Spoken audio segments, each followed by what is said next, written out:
So, ayan. Ayan no yung pinakita ko. Ayan, hindi niya ako sinama. Ang sabi pa sa akin, din sama ka. Tapos, sinabi ko naman ay saan kami pupunta. Sabi ko, mamaya na nanonood pa ako. Tapos, ang sabi naman ni Kuya is, sige.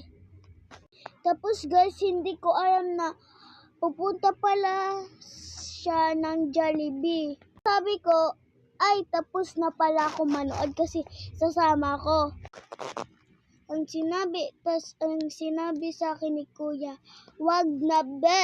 Nakakainis. Bunga ko kay mama na, mama ganon. Kasi ganon ako magsumbong. Sabi ko, ayaw ako isama ni Kuya sa Jollibee. Nabi sa akin ni Kuya, tara na nga, kulit mo. Kaya, guys, sana nag-enjoy kayo part